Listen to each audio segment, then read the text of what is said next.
A very pleasant good morning, dear students. My name is Anil and I am your English mentor. And today I'm just going to teach you your next poem. The name of this poem is The Ball Poem. आज हम एक नई poem करने वाले हैं और इस poem का नाम है The Ball Poem. It's very interesting poem. So be attentive and watch this video very carefully. So let us start. तो सबसे पहले हम जानते हैं पोइट के बारे में. अबाउट द पोइट, ये जो पर्टिकुलर पोम लिखी है जॉन बेरीमैन ने लिखी है. Was an American poet and scholar. वो एक अमेरिकन पोइट थे, right. And he is best known for the Dream songs. तो ड्रीम सॉन्ग्स के नाम से उन्होंने अपना एक पोइट्री का एक कलेक्शन था जो कि 1969 के अंदर उन्होंने लिखा था, which was a sequence of 380 poems, 385 poems.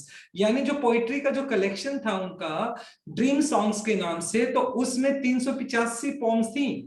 He won Pulitzer prize for the Dream Songs. ये एक हाईएस्ट अवार्ड होता है, राइट, जो कि अमेरिकन अवार्ड है, तो एक बहुत हाईएस्ट अवार्ड है. और उनको अपने लिटरेचर के लिए, ड्रीम सॉन्ग्स के लिए उनको ये अवार्ड मिला था. He also won national book award और उनको नेशनल बुक अवार्ड से भी नवाजा गया. अब इसका इंट्रोडक्शन की बात करें कि इसका सेंट्रल आइडिया क्या पोम का, देखते हैं. The poet John Berryman through his poem, यानी जॉन बेरीमैन है वो अपनी इस पोम से क्या बताना चाहते हैं. The Ball Poem had describe the reality of life. तो इस पोम के अंदर क्या बताया गया है कि जिंदगी की जो सच्चाई है, जो रियलिटी है, उसके बारे में बताया गया है. Which everyone has to face one day. और हर एक इंसान को उस रियलिटी का एक ना एक दिन सामना करना पड़ता है. वो रियलिटी क्या है? He has touched the topic. मतलब उन्होंने इस पर्टिकुलर पोम से कौन से टॉपिक को हमें समझाने की कोशिश की है. How to stand up against the miseries and sorrows of life. Miseries क्या होता है? दुख दर्द. एंड सोरो क्या होता है?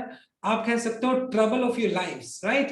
तो किस तरीके से जो हमारी जिंदगी के अंदर जो दुख दर्द होते हैं, उन दुख दर्द को कैसे हमें क्या करना है, उनको हमें कैसे फेस करना है. And how to stand up against those miseries and sorrows of life. और उन दुख दर्द के खिलाफ हमें कैसे अपने आप को स्टैंड करना है. हमें बिना गिव अप किए, बिना हार माने, हमें किस तरीके से उन मिजरीज और सोरोज को हमें फेस करना है, टेकल करना है, और हमें किस तरीके से उनके अगेंस्ट खड़े रहना है. तो बहुत ही इंटरेस्टिंग इसका सेंट्रल आइडिया है. Now let us start stranger wise explanation. देखते हैं. ये आपका स्ट्रेंजर नंबर 1 है.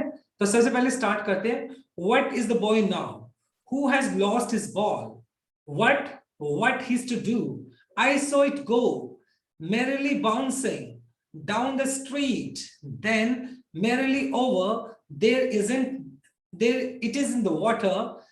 अब देखो यहाँ पे कुछ वर्ड्स हम डिस्कस कर लेते हैं. सबसे पहला वर्ड जो यूज किया गया merrily मतलब यूज किया गया है, जिसका मतलब चीयरफुल का मतलब खुशी जिसको आप बोल सकते हैं.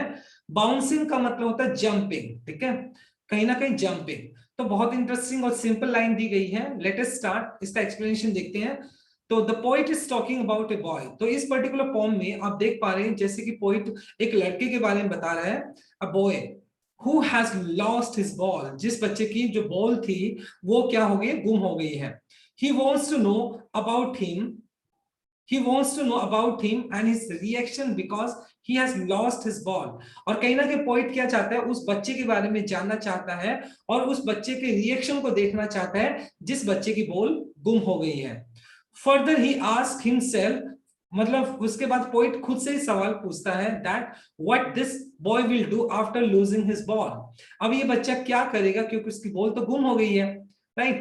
The poet has seen the ball going away from the boy. और पोइट ने देखा जो बॉल है उस बच्चे से कहीं ना कहीं चली गई है, यानी उसके हाथों से छूट गई है और चली गई है. He says that the ball was cheerfully jumping up and down in the street. और कहीं ना कहीं मतलब बॉल क्या करती है, जंप करते हुए, कभी ऊपर कभी नीचे जंप करते हुए वो कहां चली गई, स्ट्रीट के अंदर, यानी गली के अंदर चली गई. This means that when the ball skipped from the boys hand. और मतलब क्या होता है, ये जो बॉल है बच्चे के हाथ से फिसल कर, स्किप होकर गिर जाती है. And it went into the street. वो पहले तो क्या करती है, गली में जाती है, later it fell into the nearby river, और कहीं ना कहीं पास में एक वाटर सोर्स होता है और उसमें जाकर वो गिर जाती है। तो अब ये बच्चा क्या करेगा, उसकी जो बॉल गुम हो गई है, पोइट ने देखा कि उस बच्चे के हाथ से बॉल मतलब स्किप हो जाती है, गिर जाती है, और वो जंपिंग करते हुए बॉल पास में एक रिवर होता है, एक वाटर सोर्स होता है, उसमें जाकर वो गिर जाती है। अब पोइट के दिल में ये सवाल आता है कि ये बच्चा अब क्या करेगा, क्योंकि इसकी बॉल तो गुम हो गई है, राइट। चलो इसके कुछ पोइटिक डिवाइसेस की बात करते हैं। सबसे पहले एनाफोरा का देखते हैं। देखो, my dear student, anaphora when your two or more than two lines begin with the same word, जब आपकी दो या दो से ज्यादा लाइनें सेम वर्ड से बिगिन होती हैं तो वहां पर हम यूज करते हैं एनाफोरा। तो यहां पर देखो, वट वट, तो यहां पर एनाफोरा हमने यूज किया है। मैरिली मैरिली, यहां पर भी हमने एनाफोरा यूज किया है। एट द सेम टाइम अगर मैं बात करता हूं एसोनेंस, एसोनेंस क्या होता है, जब आपका वोवल साउंड जो होता है वो प्रोमिनेंट होता है तो वहां पर हम क्या करते हैं, एसोनेंस यूज कर लेते हैं। जैसे बॉय नाउ हु लॉस्ट, देखो यहां पर बॉय नाउ हु लॉस्ट, तो कहीं ना कहीं ओ साउंड है ना, ये वोवल साउंड है, बहुत ज्यादा प्रोमिनेंट है, तो इस वजह से हमने यहाँ पर एसोनेंस यूज कर लिया। इमेजरी कैसे, when poet says that merrily bouncing down the street, तो कहीं ना कहीं हम इमेजिनेशन करें कि किस तरीके से बॉल जंप करती हुई स्ट्रीट के अंदर चली गई, तो कहीं ना कहीं पोइट ने हमारे दिमाग में एक इमेजिनेशन क्रिएट कर दी, एक कल्पना क्रिएट कर दी, तो जिसकी वजह से हम क्या करें, वो बॉल हमें जाती हुई दिखाई पड़ती है, तो कहीं ना कहीं ये इमेजिनेशन हो गया, इमेजरी यहाँ पर यूज किया गया है। एट द सेम टाइम देखो, रिपीटेशन भी यूज किया गया है। रिपीटेशन का मतलब होता है जब एक वर्ड को बार बार यूज किया जाता है उसको रिपीटेशन बोल सकते हैं। तो यहाँ पे देखो, वर्ड को भी बार बार रिपीट किया गया है, और at the same time merrily जो है उसको भी रिपीट किया गया है। तो यहाँ पर हमने रिपीटेशन को भी यूज किया है। किसको किया है, रिपीटेशन को भी हमने यहाँ पर यूज किया है, राइट। तो ये फर्स्ट स्लाइड था आपका। अब बात करते हैं सेकंड स्लाइड की, देखते हैं। नो यूज टू से oh there are the balls, मतलब उस बच्चे को ये कहना कि मतलब दूसरी बॉल्स हैं, उसको मतलब उस बच्चे को कहने का कोई फायदा ही नहीं है। And ultimate shaking grief fixes the boy, shaking का जो मतलब होता है हिलना होता है, बहुत ज्यादा कांपने लग जाना। ग्रीफ का मतलब होता है दुख दर्द। ही स्टैंड्स रिजिड, रिजिड का मतलब होता है फिक्स हो जाना, बहुत ज्यादा कठोर हो जाना। ट्रेम्बलिंग का मतलब कांपना। स्टेरिंग डाउन, स्टेरिंग का मतलब होता है टक टकी लगाकर देखना, एक ही चीज की तरफ टक टकी लगाकर देखना। All his young days into the harbour, all his young days into the harbour, harbour क्या होता है, डॉक या पोर्ट, जिसको आप बंदरगाह बोलते हैं। His ball went, I would not intrude, intrude का मतलब क्या होता है, इन्वेडर, इन्वेडर का मतलब होता है घुसपैठिया, जो अनवांटेड होता है, जो बिना बुलाए क्या करता है, आपके मामले में दखल अंदाजी करता है, उसको इंट्रूड बोलते हैं। Dime, a dime, a dime का मतलब होता है 10 सेंट्स, ये अमेरिकन करेंसी होती है, एक डाइम के अंदर 10 सेंट्स होते हैं। Another ball is worthless, worthless मतलब useless, valueless. Now he sense his first responsibility, responsibility का मतलब दायित्व, right.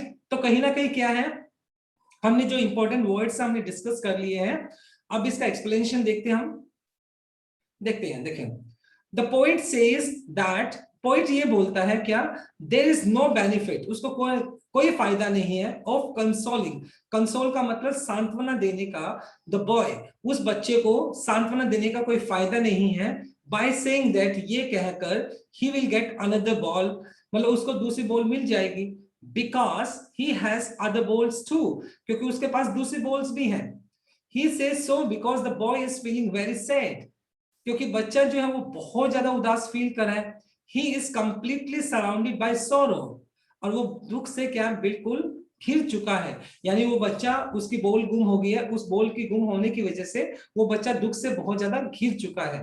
He is sad because all the memories of childhood days went down the harbour with the ball, और my dear student, वो यही ball उसको बहुत ज्यादा favourite होती है।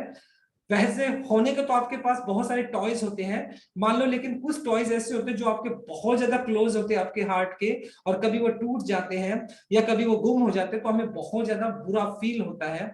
तो इन द सिमिलर वे ये जो बच्चा है उसको बहुत ज्यादा बुरा फील हो रहा है, हालांकि वो दूसरी बॉल्स ला सकता है, लेकिन उसको दूसरी बॉल्स लाने का फायदा क्यों नहीं है, क्योंकि उस बच्चे की जो मेमोरीज हैं, जो इमोशंस हैं, वो इसी बॉल के साथ जुड़े हुए हैं। एंड फाइनली अनफॉर्चुनेटली वो जो बॉल है वो कहां पर चली गई है, हार्बर पे चली गई। हार्बर मतलब बंदरगाह बोल सकते हैं, वाटर सोर्स, जिसको वाटर सोर्स होता है उसके पास जो बंदरगाह जिसको पोर्ट बोलते हैं, तो वहां पर वो बॉल क्या है, वहां पर चली गई है। और इस वजह से वो बच्चा बहुत ज्यादा उदास है, क्योंकि उस बच्चे की उस बॉल के साथ बहुत सारी मेमोरीज जुड़ी हैं, बहुत सारी यादें उसके साथ जुड़ी हुई हैं, और इस वजह से वो बच्चा उस बॉल को लेकर बहुत ज्यादा उदास है। नई बॉल वो खरीद सकता है, but he can not by the memories which he spent with that particular ball, क्योंकि वो मेमोरीज वो नहीं ला सकता उस बॉल के साथ जो उसने बिताई है। Here the poet says that, यहाँ पर पोइट क्या बोलना चाहता है, that the boy is very sad, कि वो बच्चा है वो बहुत ज्यादा उदास है। The ball which he has now gone into the water, जो मतलब जो बॉल पानी में चली गई है, reminds him of those sweet memories, क्योंकि उस बॉल के साथ उसकी बहुत सुनहरी जो यादें हैं वो जुड़ी हुई है। Of times when he owned it, जब उसने मतलब इस ऑन का मतलब खरीदना, या जब उसके पास ये बॉल आई, तो मतलब उस टाइम से लेकर अभी तक उस बच्चे के पास वो बॉल थी। एंड फाइनली वो बॉल अभी क्या कहाँ चली गई, पानी में चली गई है, और उस बॉल के साथ उस बच्चे की बहुत सारी यादें जुड़ी हुई हैं। This loss is unbearable, unbearable का मतलब होता है अनटॉलरेबल, जिसको बर्दाश्त नहीं किया जा सकता है फॉर हिम, और उस बच्चे के लिए ये एक ऐसा लॉस है जिसको बर्दाश्त नहीं कर सकता है। And he is grief stricken, grief stricken का मतलब होता है he is in complete pain, मतलब दुख से ग्रसित होना, यानी वो दुख में डूब चुका है। The poet says that, poet कहता है, he can not even tell the boy to take some money and from him in order to buy another ball. और यहाँ पे पोइट उस बच्चे को ये भी नहीं कह सकता, बेटा सैड फील मत कर, दुखी फील मत कर, तुम मुझसे पैसा ले और दूसरी बॉल को खरीद ले। ही सेज, पोइट ऐसा क्यों नहीं कहता, poet says that because the new ball will not bring the sense of belonging to the boy, क्योंकि नई बॉल से उस बच्चे की जो उस बॉल के साथ जो एक बिलोंगिंग थी, एक क्लोजनेस थी, उस बच्चे की उस बॉल के साथ जो एक अफेक्शन था, जो प्यार था, वो जो स्वीट मेमोरीज उसके साथ जुड़ी हुई थी, वो नई बॉल के लाने से वो चीजें नहीं आ सकती थी। Further the poet says that, इसके बाद पोइट बोलता है, the time has come for the boy, अब उस बच्चे के लिए टाइम आ गया है to learn the responsibility of taking care of things, अब उस बच्चे के लिए ये वक्त आ गया है, like every individual human being has to take care of his own belongings, in the same way this boy has to take care of his own responsibilities। मतलब लाइक जिस तरीके से हर एक इंसान को अपनी चीजों का रिस्पॉन्सिबिलिटी का, उनको क्या करना होता है, उन हर चीजों का टेक केयर करना होता है, ये उसी की रिस्पॉन्सिबिलिटी होती है कि वो अपनी चीजों का ध्यान रखे। तो इस बच्चे के लिए भी वो वक्त आ गया है कि जिससे कि वो अपनी चीजों को रिस्पॉन्सिबल तरीके से उसका टेक केयर करे, उसका ध्यान रखे। तो बहुत ही ब्यूटीफुल एक्सप्लेनेशन था।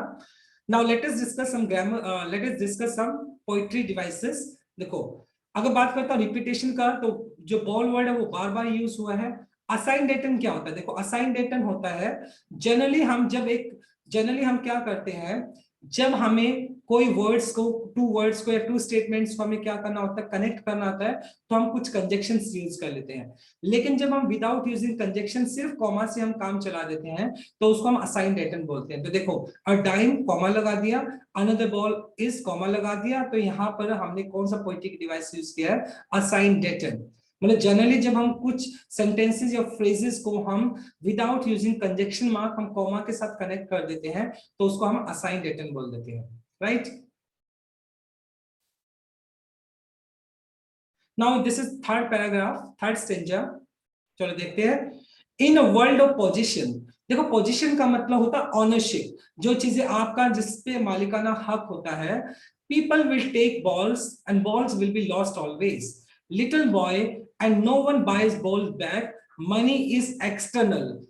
एक्सटर्नल का मीनिंग यहाँ पर क्या, things which feelings are not attached. Money is external मतलब things which feelings are not attached, वो चीजें मतलब जिनके साथ आपकी फीलिंग्स अटैच नहीं होती है। He is learning well behind his desperate eyes, desperate का मतलब होता है होपलेस, निराशावादी बोल सकते हैं। The एपिस्टेमोलॉजी, एपिस्टेमोलॉजी देखो एक ग्रीक वर्ड है ये जिसका मतलब होता है एपिस्टमे। एपिस्टमे का मतलब नॉलेज, ज्ञान। Of loss, how to stand up, knowing what every man must one day know and most know many days how to stand, right? बहुत इंटरेस्टिंग लाइंस बोली गई है यहाँ पर। So let us discuss the explanation part. देखते हैं तो यहाँ पोइट ने क्या बोला है। Here the poet says that, यहाँ पे पोइट बोलता है the boy has to learn, कि पोइट बोलता है कि इस बच्चे को सीखना होगा क्या। इन इस मेटलिस्टिक वर्ल्ड, हम एक बहुत भौतिकतावाद वाले एक समाज के अंदर रहते हैं जहां चीजों को ज्यादा अहमियत दी जाती है। तो इस बच्चे को सीखना होगा क्या, मैनी ऑफ हिज बिलोंगिंग्स, जो उसके खुद की जो चीजें हैं विल बी लॉस्ट, अगर वो उनका ध्यान नहीं रखेगा तो वो चीजें अक्सर इस तरीके से ही खोती रहेंगी, अक्सर वो खोती चली जाएंगी। He personifies that the ball has his he personifies the ball as his belongings। तो यहां पर मतलब पोइट क्या करता है, बॉल को उसकी बिलोंगिंग्स बताता है। पर्सोनिफाइज का मतलब क्या होता है, पर्सोनिफाइज का मतलब होता है मानवीकरण करना, और कहीं ना कहीं मतलब he personifies the ball as his belongings, और कहीं ना कहीं वो बच्चा उस बॉल को अपनी बिलोंगिंग्स मानता है। Be it the worldly things or the relationship he is in possession of. Possession का मतलब देखो क्या है, मतलब जिस चीज का आपका अधिकार होता है। तो कहने का मतलब वो चीजें जो इस पूरी दुनिया के अंदर होती है, तो उन चीजों के साथ हमारा रिलेशन बन जाता है। देखो B it the worldly things, worldly things मतलब जो चीजें दुनिया के अंदर है, और relationship he is in possession of, मतलब जनरली जो चीजें आप पजेस्ट करते हो, जिन पे आपका मालिकाना हक होता है, तो उन चीजों के साथ हमारा क्या हो जाता है, उन चीजों के साथ भी हमारे इमोशंस होते हैं, उन चीजों के साथ भी हमारी रिलेशनशिप होती है। तो इस वजह से पोइट बोलता है कि उस बच्चे का इस बोल के क्या, ये बोल उस बच्चे के लिए एक बिलोंगिंग है।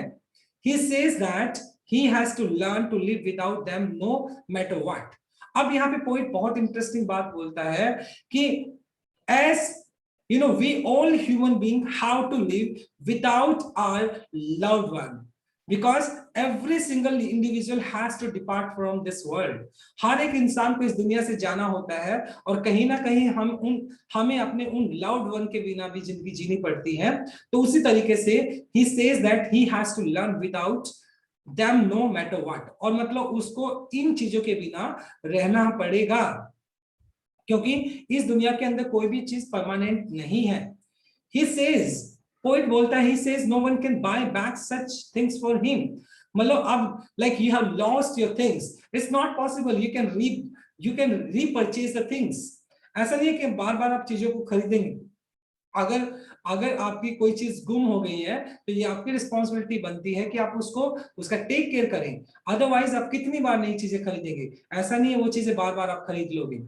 The poet said because according to him, क्योंकि पोइट के हिसाब से money cannot buy everything, क्योंकि जिन चीजों के साथ आपके इमोशंस जुड़े हुए होते हैं, हालांकि पैसे से उन चीजों को खरीदा तो जा सकता है, but money can not buy everything.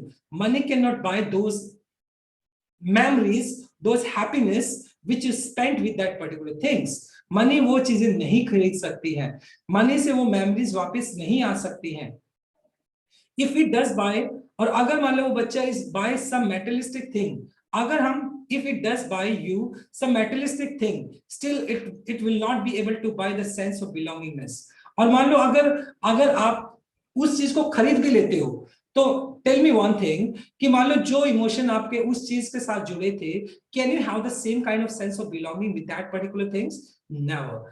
क्योंकि जो इमोशंस हमारे उस चीज के साथ जुड़े हुए थे, वो इमोशन हमारे उस नई चीज के साथ कभी नहीं हो सकते हैं, क्योंकि उस पर्टिकुलर चीज के साथ तो हमने बहुत टाइम बिताया है, हमारा उसके साथ एक अफेक्शन रहा है, एक प्यार रहा है। तो वो जो हैप्पीनेस थी, वो जो हमारा उसके साथ एक बिलोंगिंगनेस था, जो उसके साथ हमारी स्वीट मेमोरीज है, money can not buy those sweet memories. He says that, poet कहता है, the boy is learning how to stand up against the sense of lost things. तो यहां पर पोइट बताना चाहता है, the boy is learning how to stand up against the sense of lost things, because in this world we all have to we all have to lose something in our life। क्योंकि कहीं ना कहीं हमें हर जिंदगी के अंदर definitely हर इंसान कोई ना कोई चीज को लॉस करता है, ठीक है। तो किस तरीके से उन जो चीजें हमने खो दी है उन चीजों के अगेंस्ट कैसे खड़ा हुआ हो जाता है, उनको कैसे टैकल किया जाता है। तो ये बच्चा कहीं ना कहीं इस चीज को सीख रहा है कि किस तरीके से जिंदगी के अंदर अगर आपकी कोई चीज गुम हो जाती है तो उन चीजों के खिलाफ कैसे खड़ा होता है। इट मीन्स देखें, the truth of the life is, this means that, इसका मतलब क्या है, the boy is trying to learn the real truth of life which stage you that you have to accept the miseries of life and stand up again. तो यहाँ पर poet ये बताने की कोशिश कर रहा है कि इसका लिटरल जो मीनिंग है कि this boy is learning how to stand against the miseries and sorrows of life. तो कहीं ना कहीं किस तरीके से अगर जिंदगी के अंदर आपके सामने चैलेंजेस आ जाते हैं और तो उन चैलेंजेस और उन मिजरीज के सामने किस तरीके से खड़ा हो जाता है, तो कहीं ना कहीं वो बच्चा अब इस एक्सपीरियंस को, इस अनुभव को सीख रहा है। दिस इज द ट्रूथ, ये बिल्कुल सच बात है। This is the truth which everyone has to learn in his or her life. और ये कड़वा सच है, हर एक इंसान को इस सच्चाई का सामना करना पड़ता है। Everyone has to face this reality, this bitter truth of life, the harsh truth of life, the harsh truth of standing up against the odd miseries of life. Everyone has to bear का सामना करना, किसी चीज को बर्दाश्त करना। And this is the harsh bitter truth, ये कड़वा सच है जिंदगी का। And everyone has to stand up against these odd miseries, difficult time, pain, sorrows. One has to go through that pain and sorrow in his life. और हर एक इंसान को उस डिफिकल्ट टाइम, जो पेन और सोरोज होता है, उसको सामना खुद को ही करना पड़ता है। One has to learn how to stand up against those miseries and sorrows. तो हर एक इंसान को खुद ही, मतलब उन जो मिजरीज और सोरोज होते हैं उनका सामना खुद को ही करना पड़ता है। बहुत इंटरेस्टिंग फॉर्म है। लिटरेरी डिवाइसेस की बात करें तो सबसे पहले एलिट्रेशन आ गया, क्योंकि देखो इसमें बाइस बोल बैक, तो बी साउंड आपका प्रोमिनेंट है, तो यहाँ पर आपका जब कॉन्सोनेंट साउंड जो होता है आपका प्रोमिनेंट होता है, तो वहां पर कंसेक्यूटिव होना चाहिए, लगातार होना चाहिए, तो उस टाइम हम एलिट्रेशन यूज करते हैं। असोनेंस में क्या होता है, वोवल साउंड होता है आपका। जैसे अगर मैं बात करता हूं तो यहाँ पर ई साउंड कुछ ज्यादा प्रोमिनेंट है, जैसे ही के अंदर ई आ गया, लर्निंग के अंदर ई आ गया, वेल के अंदर ई आ गया, बिहाइंड के अंदर ई आ गया, डेस्परेट के अंदर ई आ गया, आइज के अंदर ई आ गया, राइट। तो यहाँ पर आपका वोवल साउंड प्रोमिनेंट है। जब आपका वोवल साउंड प्रोमिनेंट होता है तो आपका असोनेंस होता है। रिपीटेशन में सेम वर्ड बार बार रिपीट होता है, तो बोल वर्ड को बार बार रिपीट किया गया है। और जहां तक इसकी राइमिंग स्कीम की बात की जाए तो नो राइमिंग स्कीम, यानी कोई तुकबंदी इसमें यूज नहीं की गई है। अब बात कर लेते हैं, right. So this is all about from my side my dear student. I hope आपको ये फॉर्म बहुत अच्छे से समझ आई होगी, right. This is all about from my side. Thanks for watching this video. Please do like, share, comment, and subscribe to my channel. Thank you.